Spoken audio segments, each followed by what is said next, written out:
오늘은 실제로 25년 정도가 되는 결혼생활 내내 후회와 자책 속에서 살다가 이제는 과거를 훌훌 털어버리고 새로운 삶을 찾게 된 한 아내분의 이야기를 들려드리면서 어떻게 하면 과거의 후회와 자책에서 벗어날 수 있는지 정말로 쉽게 알려드릴 테니 이 영상 끝까지 봐주세요. 많은 아내분들이 결혼을 하고 아이를 낳고 나면 결혼 전에는 남편이 아이도 잘 보고 집안일도 자기가 다 하고 이렇게 할 것처럼 보이던 남편이 슬슬 아내의 눈치를 보기 시작하면서 게임을 하거나 술만 먹고 들어오거나 집에 와서 잠만 자는 것들을 보고 그때 내가 결혼을 했으면 안 됐는데, 부모님이 그렇게 반대했는데 왜 결혼했을까, 내가 미쳤지 라고 생각하면서 과거에 내가 선택했던 결혼 자체를 후회하기도 하고, 어떤 경우는 남편이 다른 여자와 외도를 하게 되었는데도 불구하고 이렇게 말을 하는 거예요. 너는 잘못한 거 없는 거 아니야, 너 때문에 집이 싫었다 등등의 이런 말도 안 되는 소리에 내가 남편에게 좀 더 잘해줬으면 이런 일은 없었을 텐데, 내가 그 사람 마음을 좀 더 잘 알아봐줬어야 하는 거였는데, 이렇게 지난날에 내가 남편에게 못해준 것, 막대했던 것들에 대해서만 생각나고 후회하고 자책하면서 힘든 나날들을 보내시는 분들도 계십니다. 평리연 정규 과정을 진행하시는 분 중에 이런 분이 한 분 계셨습니다. 결혼 초기부터 남편이 돈을 제대로 벌어다 주지 못하니까 직접 돈을 벌어오기 시작을 하신 거예요.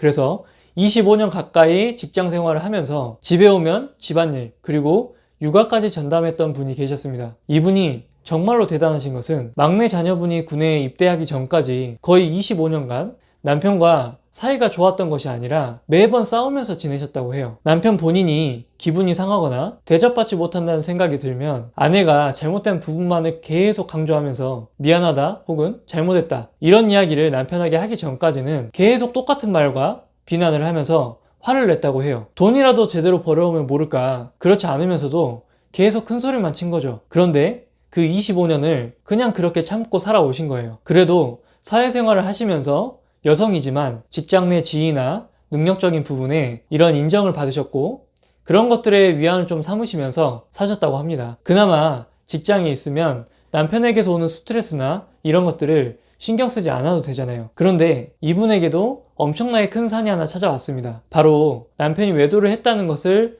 알게 되셨는데요. 아내분이 그 전에는 어떤 여자가 내 남편 같은 사람을 좋아할 거냐 라고 생각하면서 안심하고 사셨다고 해요. 오랜 기간 싸워왔고 왼수라고 생각을 했지만 신뢰감이 있으셨던 거죠. 내 자신도 모르게 남편에게 기대고 의지하고 있으셨던 것과 마찬가지입니다. 그러니 돈 벌어오는 것부터 집안일까지 그 모든 것들을 책임지면서 25년간 참으면서 살아오셨던 거죠. 그런데 그런 남편이 나를 배신하고 다른 여자에게 마음을 줬다고 생각을 하니까 내가 지금까지 뭘 위해서 열심히 살았나 라는 생각이 엄청나게 몰려오는 거죠. 내가 내 자신이 정말로 바보 같고 무능력하고 하찮은 존재라는 생각 때문에 너무너무 괴로웠다고 하시더라고요. 이렇게 후회와 자책 속에 한번 빠지게 되면 그 어떤 누구도 위로를 해주고 힘내라고 이야기를 해줘도 당사자 본인에게는 전혀 마음으로 와닿지 않게 됩니다. 그냥 매 순간 자꾸 남편이 상간녀랑 그 주고받던 카톡, 그 장면이 머릿속에서 떠나지를 않으면서 내가 왜 그때 남편의 핸드폰을 봤을까 부터 시작을 해서 내가 미쳤지, 이악 물고 참고 버티면서 바보같이 산 결과가 바로 이건가? 아이 낳기 전에 맨날 싸웠을 때 이런 놈하고는 헤어졌어야 됐는데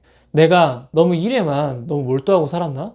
남편에게 여자로 보이기 위해서 노력을 했어야 되는 건가? 왜 내가 남편 단속을 진작 하지 않았을까? 이런 생각들과 감정에 완전히 묻혀버려서 헤어나오지 못하는 상황에서 정규 과정을 시작하게 되신 거죠. 과연 이분은 어떻게 후회와 자책이라는 감정에서 빠져나오실 수 있었을까요? 먼저 우리가 일상생활에서 후회와 자책이라는 게 우리를 어떻게 도와주고 있는지를 생각해 볼 필요가 있습니다. 우리가 난생 처음 나 홀로 자동차를 운전해 본다고 생각을 해볼게요. 아무리 자격증을 쉽게 따고 운전 연수를 잘 받았다고 해도 처음 운전을 하게 되면 몸은 긴장이 되기 마련이고 배운 것들 기억이 안 나고 실습했던 것들 다 잊어버리게 되죠. 그리고 그렇게 되다 보면 접촉사고도 한 번씩 나게 되고 다른 사람들에게 욕도 먹으면서 후회를 하게 됩니다. 보험료도 인상이 되고 차를 수리하는데 돈이 들어가고 이렇게 되면 내가 운전을 왜 했지? 라는 후회를 하게 되죠. 하지만 그런 일이 생길수록 우리는 좀 더 조심해서 운전을 하기 시작합니다. 이런 반복된 후회를 통해서 우리는 무엇인가를 깨닫고 운전이라면 운전을 잘할 수 있게 되고 내가 일이라면 일을 더 잘할 수 있게 되는 거죠.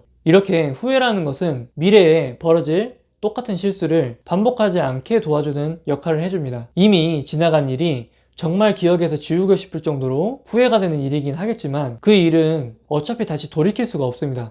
최소한 과학자들이 타임머신을 개발하기 전까지는 말이죠. 다만 모든 경험은 이렇게 깨달음을 남기고 미래에 다시 일어날 실수들을 줄여줍니다. 그러면 우리가 해야 할 것은 그 후회가 주는 의미를 찾고 앞으로 내가 어떻게 행동해야 할지, 어떤 실수를 미래에 줄여나가야 할지를 찾게 되면 우리는 후회의 자책에 빠져 있는 게 아니라 앞으로 나아갈 수 있고 성장할 수 있게 됩니다. 이 아내분의 경우에도 후회와 자책에 주는 의미에 대해서 저와 함께 찾고 우리가 실수했던 것들, 이런 것들을 줄이기 위해서 무엇을 해야 될지 같이 찾아보았습니다. 이 아내분의 경우에는 남편에게 항상 대화를 통해서, 온전한 대화를 통해서 문제를 해결하려고만 했고 번번이 상대적으로 말을 잘하는 남편에게 항상 끌려다니고 의존하게 되셨다고 하는 것을 발견하게 되셨어요. 상간녀 문제를 해결하고 관계를 회복하는 것도 남편과 대화를 통해서 하려고 하다 보니 이게 도저히 해결이 안 되는 거죠. 그래서 이제는 남편과의 말싸움은 지지 않아야겠다라는 마음을 먹으셨습니다. 두 번째는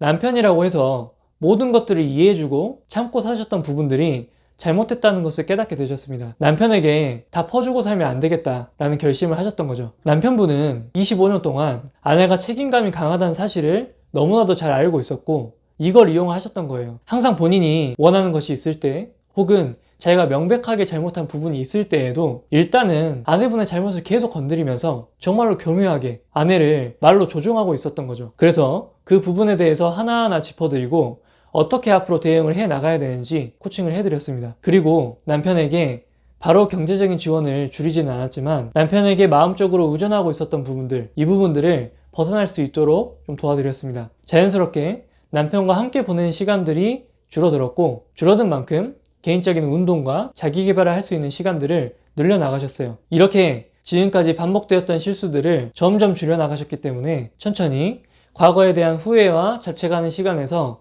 상당 부분 빠져나올 수 있게 되셨습니다. 그리고 그 과정 중에 25년간 남편에게서 한 번도 듣지 못했던 미안하다 이런 이야기와 내가 잘못했다 이제부터는 내가 잘할게 라는 이런 이야기도 실제로 듣게 되셨다고 하시더라고요. 몇 개월 전만 하더라도 남편은 자신이 잘못한 것을 전혀 인정하지 않고도 아내분과의 관계를 잘 조정할 수 있었지만 이제는 그렇게 할 수가 없으니 자기 자신이 잘못을 깨닫고 행동을 변화시킬 수밖에 없었던 거죠. 만약 여러분들께서 이미 일어난 일, 돌이킬 수 없는 일 이런 것들 때문에 계속 자책하고 후회하는 시간을 계속 보내고 계신다면 이제는 감정을 추스리고 시간을 내셔서 이 상황에서 내가 반복되는 실수가 무엇이었을까? 그리고 이 후회가 주는 의미는 무엇일까? 이런 것들을 찾아보시고 이제는 그럼 내가 어떻게 해야 될까? 라는 것들을 정하고 밀고 나가신다면 분명 후회와 자책에서 벗어나서 새로운 삶을 맞이하게 되실 겁니다.